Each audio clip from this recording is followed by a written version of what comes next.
the fear is not true. So fear with money is not something that can keep you from being able to reach your own goals. And using hypnosis really gives you the tools to have the self-acceptance of what's been going on, whether it's massive amounts of debt or whether it's not knowing how to even start taking care of your finances. But giving you back the control over those things is possible, because the fear keeps you from actually being able to see the possibilities. And hypnosis has really helped me be able to see the possibilities instead of being stuck in that old fear cycle.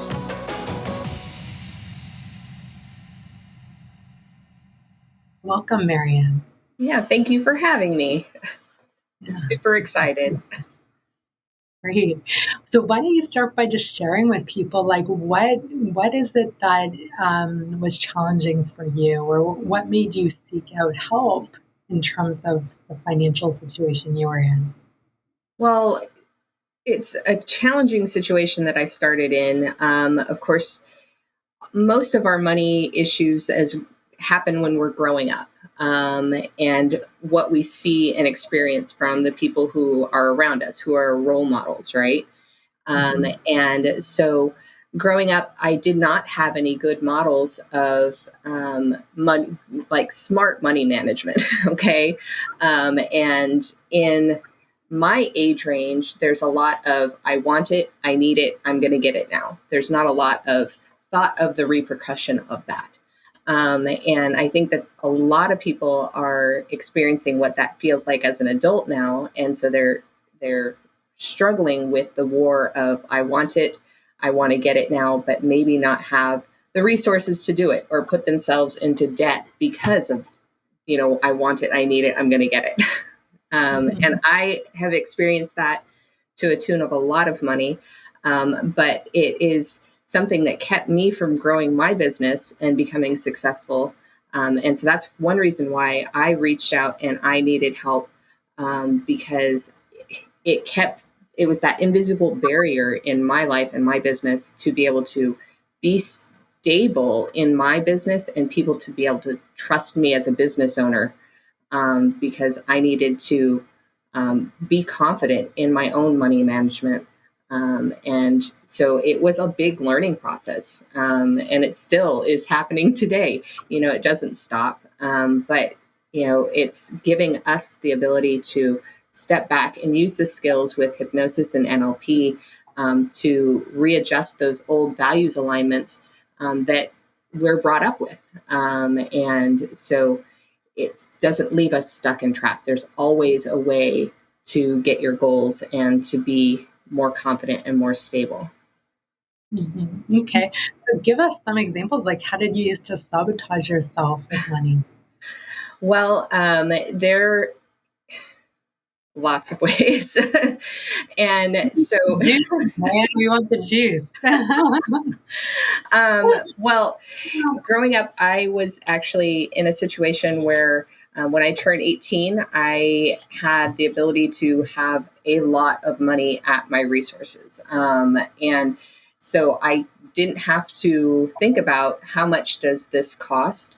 I could, take my friends out to dinner or be manipulated by other people to buy things for them, or take them on fantastic trips.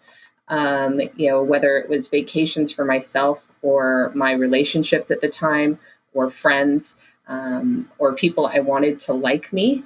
I kind of used money as the vehicle to feel okay with myself, because I did not feel okay. I was not confident. I used that as like my mask. And so people would like me because I had money and I would spend it on them. So that was a huge sabotage, and a lot of my resources were burned in that time frame, because those people are always going to be there wanting the money, right? They don't go away. Yeah, that's an easy way to lose all your money. Yeah.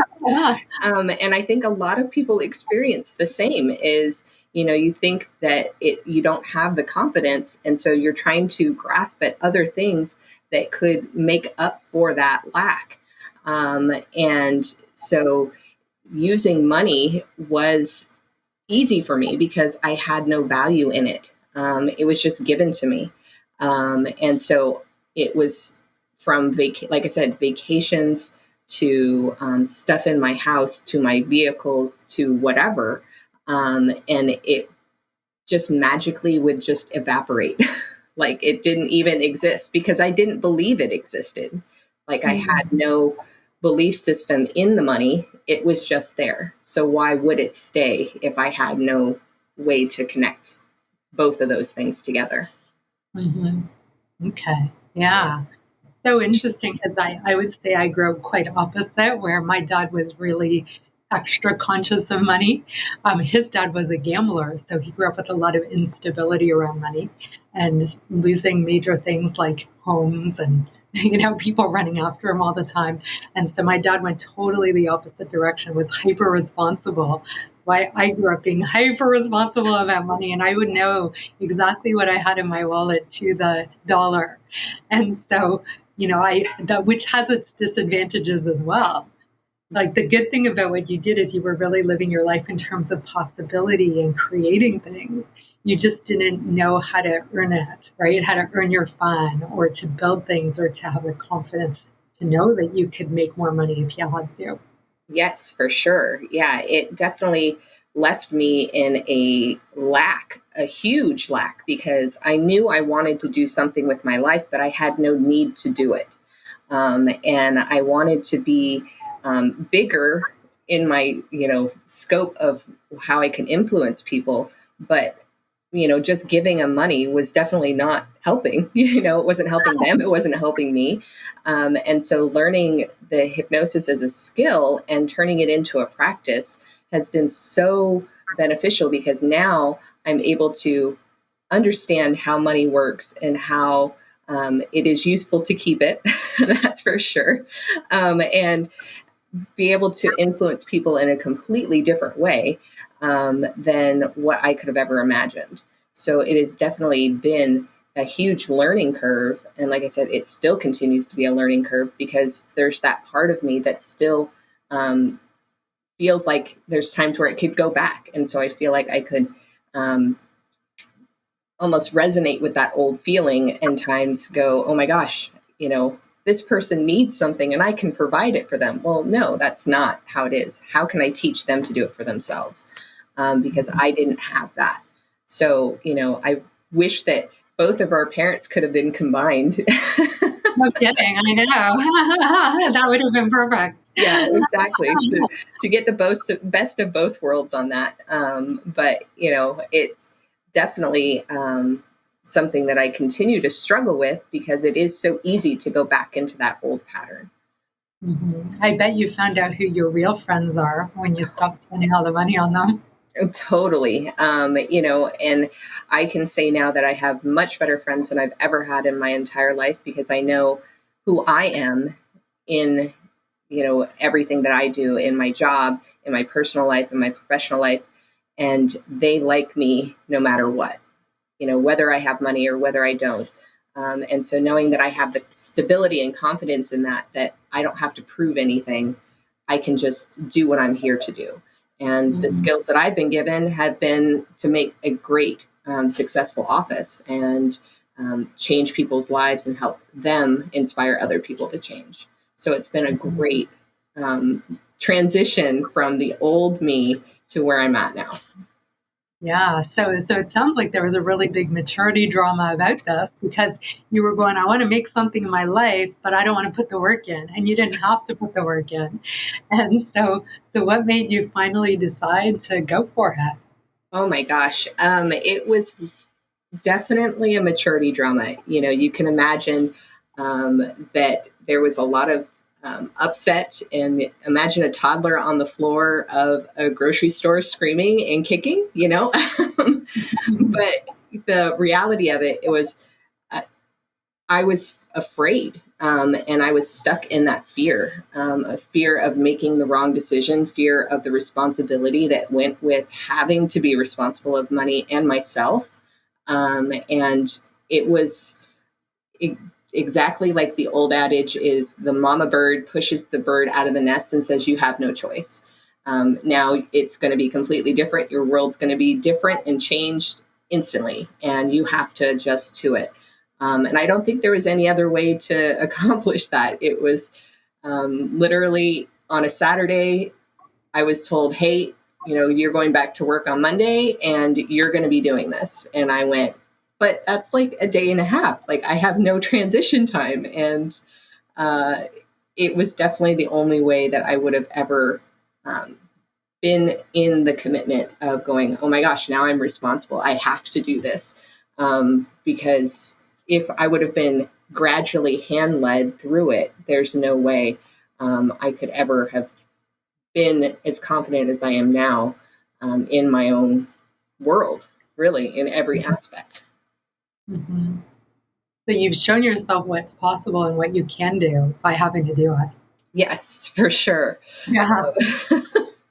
It's been a crazy, wild ride, that's for sure. So did you have a time where you really ran out of money? Did that happen? Yes, there's been times where, whether it's extreme debt and living paycheck to paycheck and, completely mismanaging everything to having to sell stuff in my house because I couldn't afford to buy groceries or gas, and having to sell my car so my car payment wasn't as much. It was definitely a big wake up call when the leverage of the money was so high in the opposite direction. And the pressure of that, where the reality was like, oh my gosh, I have to make money. I have to make this work. I have to do it ethically and honestly for myself, and not feel like I'm wasting people's time and money on the goals that they just magically want, but I have no idea how to give it to them. Mm-hmm. Yeah. Yeah. As you're talking, it reminds me of here where I live, we have this thing in the public school system that's called the gifted program, where with kids with super high IQs, they go into like a special program and they teach them separately. And I remember knowing somebody who went to a school where she wasn't in the gifted program, but she knew a lot of people who were. And her observation was really interesting, where she said, as she grew up and watched what happened to these people, that a lot of them didn't really do much with their lives. And here the whole point was they had these gifts, so let's help them make the most of them. But because from such a young age they were told they were special, they didn't think that they had to put up with the frustration of learning or stick with things that maybe they didn't like. And so they ended up really doing very little at all with their lives. And so the whole intention of the program was completely defeated because they thought they had already arrived and they were too special to have to persevere or deal with challenges.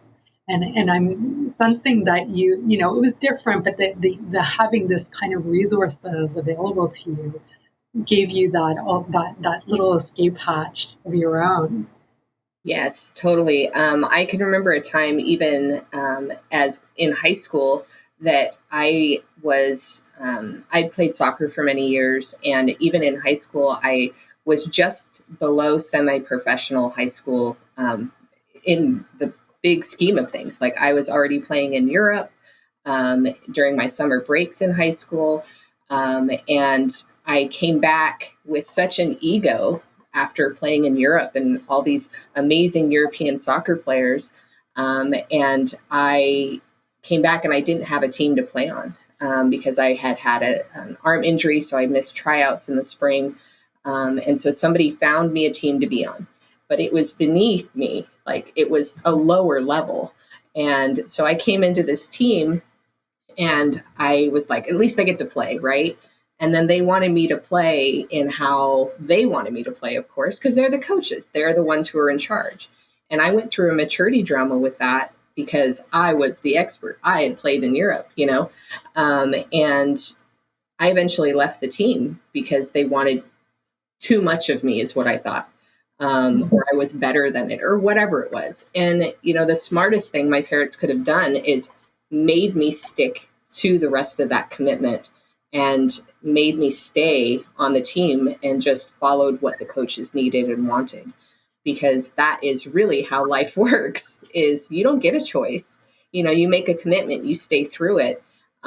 Because if you wiggle out of it, you're losing the learning. Mhm. Yeah. And I Yeah. So, just needed the ego down. so your parents didn't hold you accountable. They didn't value that. No, they did not. And it was, no fault of their own. It's just how they were raised, or how they thought that my brother and I needed to be raised, or whatever traps they got stuck in. And I totally respect that. But I needed to learn something different. And because I didn't learn it when I was younger, I had to learn it as an adult, which is sometimes harder, Mhm. and sometimes a different learning curve, because you're watching all of your friends or the people around you going into college and getting jobs and being successful. And you're sitting here going, I'm doing nothing with my life. I'm doing absolutely nothing, and you're wasting time and going, well, where am I in all of this? As a 25, 30-year old, not having a goal or anything to do, you just go, oh my gosh, I'm wasting time. I could be, having these amazing careers and these amazing jobs, and I'm doing nothing. So there's a ton of pressure with that. No kidding. And also too much choice. Like you could really choose tons of things. Yeah. And then in that choice of having everything, like I could have gone to school, I could have done courses anywhere, paid thousands and thousands of dollars to do these high end courses. I could have become a travel agent, I become a real estate agent. I could have done anything. But because there was so much choice, there was so much pressure. And so there was no choice. It's just Mhm. easier to not risk anything, because the risk of making the wrong decision or messing it up was so huge because of all the time wasted. So instead of just being pushed out of the nest at 18, you know there wasn't that, and there wasn't the fight in me to have to survive, and so I've had to learn that skill late, and it's definitely a different learning curve when you're older and having to do it with a family and a husband, and there's way different pressures. For sure. Yeah. You own a house, you own cars. At 18 you don't have that. It's a lot easier to have that buffer at that age. For sure. Yeah. Totally different. And your time is your own. And now you gotta, it's almost like, uh, you're forced to economize because you have to with your time when you're a mom, right? Yeah. And your business and Yeah. yeah, So, yeah. you have all of those different things running, and a different pressure to not let people down, by not letting yourself down and having to make it successful, your job, your career, or your education, whatever it is, it's your responsibility. And so the money all ties in with that, because if you're not managing your money, if you don't know what's in your accounts or what's going out or what you're spending on, um, that fear of it kind of just sitting in the closet is, like your junk drawer. You know what I mean? You don't want to ever open it because you don't want to have to clean it out. It just keeps building the stuff you don't want to see. And so it's, if you don't know that stuff, I've learned, then it's just so much fear of opening that drawer. And if you do know it, then you don't have to have that fear. You're like, oh yeah, the pens are in that spot and the markers are in that spot and all the stuff is there. And so you don't have to fear that sitting in your kitchen going, oh, I don't want to go there, For sure. I've met people who hate opening their bills. So sometimes it can get to the point where their power is turned off or their phone gets disconnected because they haven't paid their bill for months. Right. Yeah. And they'd rather that happen than like open an envelope and face it. Yeah. It's a Yeah. weird fear, and if you don't know what's going on with those things, how can you ever get control over it, instead of it controlling you? And the leverage, like I said earlier, becomes completely different, that you become more in tune with those things so that you come from an area of control and power over it instead of a lack and fear. And you're investing into yourself, and you're investing into your future and your family and the things that are important to you. Okay. Awesome. So, talk a little bit about how now that you've used hypnosis to help you change this money hypnotic trance that you have, how do you spend money now? How do you view money, saving money, spending money, investing money, earning money, or building a business? Yeah. Just a little bit about what's a useful way to look at that. The more useful way that I've learned is, of course, being aware of what you're spending the money on. Noticing the patterns has been a huge thing for me, is noticing when I'm feeling stress or pressure or insecure, that those are old triggers for me to want to go online and buy stuff or go to the store and buy stuff for my family, whether it's overbuying groceries. I mean, that's so silly, but it felt good in the moment to spend the money.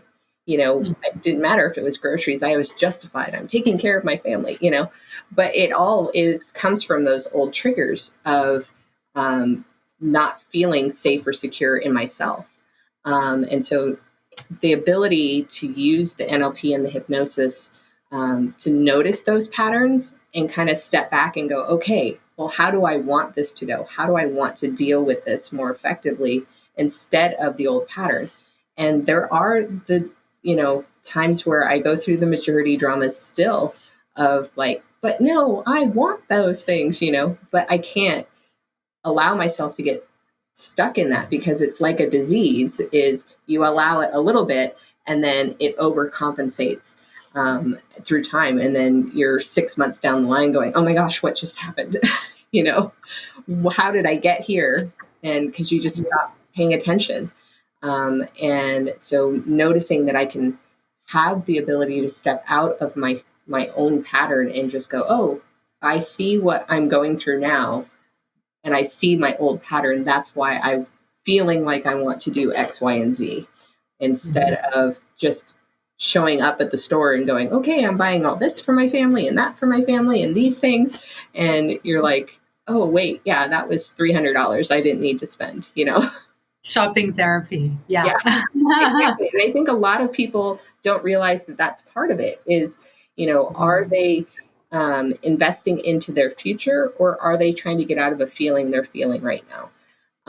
And so learning that there is no fear of investing into myself and my business, because that is the only way that I'll be secure in every area, is creating the confidence in myself and my family and my business, is investing those things, the resources into advertising, or the resources into my print material, or having trainings and conferences, and investing the time and money into those things creates everything that I'm trying to create in the moment of buying stuff at the store, and so stepping out of that moment and seeing the bigger picture, and seeing that I can get everything that I want and everything that I need on a larger scale if I just step back, and not let those old patterns run. Yeah, so it's kind of similar to if a weight loss client finds an incontrollable need to stuff their face with chips every time they feel stressed or lonely or bored. It would be very similar, right? If they indulge it, then they're going to keep doing it, and then they'll gain a ton of weight. But if they're like, oh, I'm bored or stressed or lonely, and they learn that they can handle it a different way that's healthy, then it opens up possibilities that way, gives them control. Yeah, there is no cheat days, right? So Right. it's staying focused on the goal. What is my goal? My goal is this. Making sure that you know and planning what you want. What do you want financially? What do you want professionally? What do you want? And also, what do you need? Wants and needs are different. And so knowing that you can map out all of that and not get stuck in the now. And I want this now. I need this in my business right now. How can you use the resources that you have to build the bigger vision of your goals? Mm-hmm. Mm-hmm. Yeah. Yeah, and Awesome. so using the ability to have the investments and put money away every month, or put money away with every client that signs up. That's easy in the beginning. If it's $20 with each client that you sign up, or each person that comes to a training, making sure that you have the ability to see on the back end that was worth it, because now 6 months later I have this in my savings, Mm-hmm. or I have this in my investment, instead of I have $20,000 worth of debt on my credit card. Mm-hmm. So you've really broadened your view, like your perspective on money is the timeline of it is way into the future, and Hmm. it used to be just what's happening right now. Yeah, and that's way different, because if my timeline, going into the timeline thing, since you brought it up, if my timeline is right in front of me and I can't see anything outside of where I'm at right now, and I can't see around it, I can't see the bigger goals and the bigger vision that I have for my life, and the people who are investing their time and money into me, whether it's our mentor or consultants, um, or even friends, they're investing their time and effort into me. And I can't let that go to waste either. And so their vision for my life is bigger than my vision for my life usually. And so being able to see that and trust that gets the fear in the back seat instead of the driver's seat. Mm-hmm. Yeah. Great. Talk a little bit about how you do indulge now, because you must indulge sometimes. Like you must go on vacations or have a really nice meal or buy some fancy groceries every now and again. So talk about like what's a better way to be enjoying that, because this isn't about being totally frugal all the time and denying everything. It's really having a healthy relationship with that, with the indulgence. So share with us how you handle that. Yeah, it is definitely different in the process of how I determine how I'm going to indulge. Instead of it just happening instantly, I'm able to actually put money aside and go, oh, if this happens, then I can, take my kid to Legoland. Or if this happens, I can buy this outfit, or this skincare stuff, and it's totally okay if I don't hit it at that moment, because those things aren't going anywhere. I'm not losing time. I'm just changing how I'm looking at the perspective of time, and money that goes with that. But, like I just took my daughter to Legoland a couple weeks ago, right before school started, because I knew I hit certain levels in my business and I was able to do that, and that felt really good to responsibly look at that whole thing instead of just go, I'm just going to spend money because I have it. I bet it um, was more fun too because you earned it. yes, totally. It was a great feeling to know that I earned the money to make that happen, instead of feeling guilt or shame that I spent the money. There was no guilt or shame. Like I wasn't racking up credit card bills, and I wasn't um, overspending on toys or gifts or whatever. It was an experience with my daughter. And so that was really great to build memories in a healthy way. And instead of the old, let's just give everybody everything. Yeah. Yeah, awesome. So, is there anything else you think would be helpful for people to know? That the fear is not true. So, fear with money is not something that can keep you from being able to reach your own goals. And using hypnosis really gives you the tools to have the self acceptance of what's been going on, whether it's massive amounts of debt or whether it's not knowing how to even start taking care of your finances. But giving you back the control over those things is possible because the fear keeps you from actually being able to see the possibilities. And hypnosis has really helped me be able to see the possibilities instead of being stuck in that old fear cycle. Hmm.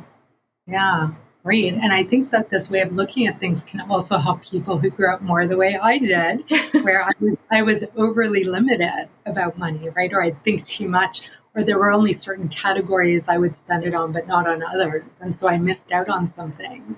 Yeah. So this idea of finding a way to earn it, like I really love looking at life as deciding what you want and finding a way to earn the money so you can have it, and really appreciating your ability to do that and feeling this sense of accomplishment from that, so that it's all tied together as one, I think is a really useful way to look at it. Because with the way I grew up, it was like, well, just hold on to your money, save your money. Of course, you would want to earn money, but that you were really careful about what you had and wanting to keep what you had, instead of looking at it as cash flow and knowing you have the capacity to make more money, which I think Right. is a much more useful way to look at it. Totally. Yes. Being able to make more money, and money has always been around in some form. And so there's always a way to kind of know that the flow of that can still happen, and not be afraid to lose it, and not be afraid to take that risk to invest into yourself and your own goals, because there's so much more on the other side of that fear and more possibilities for you and for me and for all of us, on the other side of that fear. So take a step through that and walk through with a hypnosis trainer to get you through to that next step, because you'll be amazed on the other side of it. Mhm. So this is really having that courage to take reasonable risks and to plan for the future and build those muscles of knowing you can handle it, right? Prove to yourself.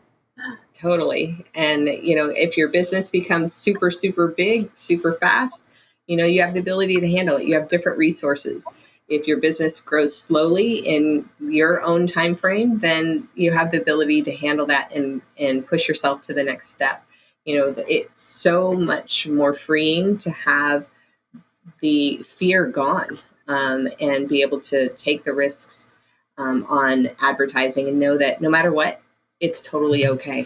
And that there is no risk with investing into your own goals and to your own business and to yourself. Hmm. Yeah, and learning as you go.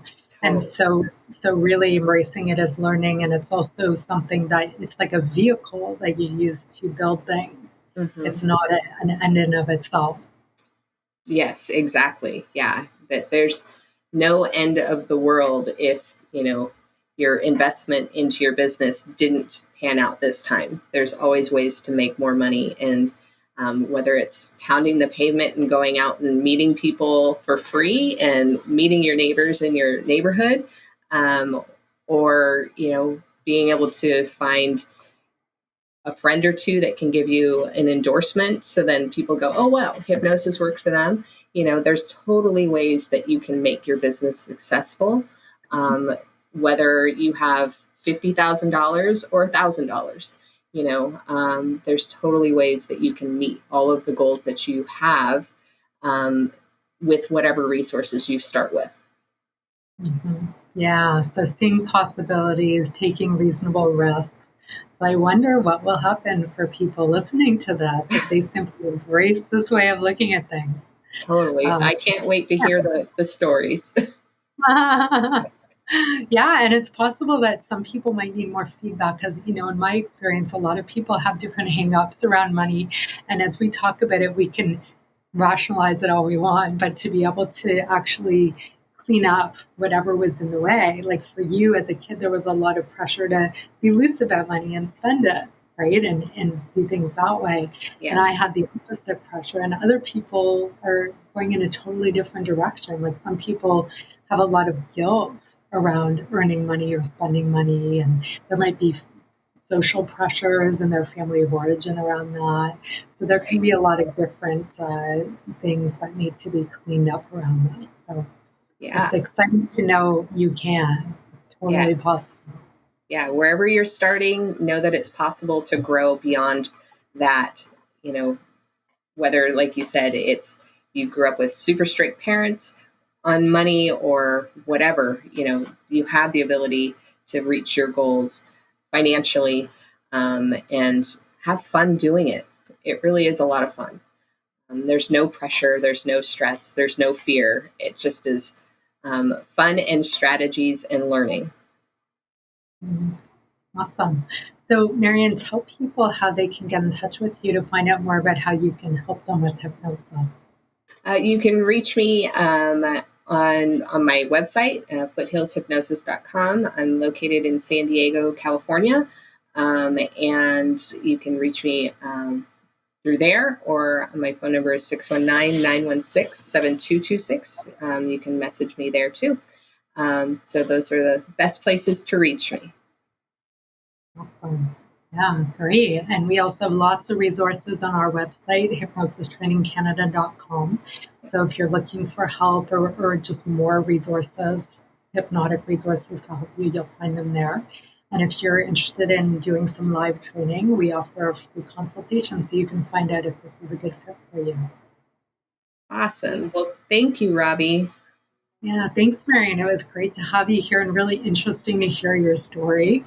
I think it'll help a lot of people. So thank you very much for being here. Yeah, thank you. And I can't wait to hear people's stories after this.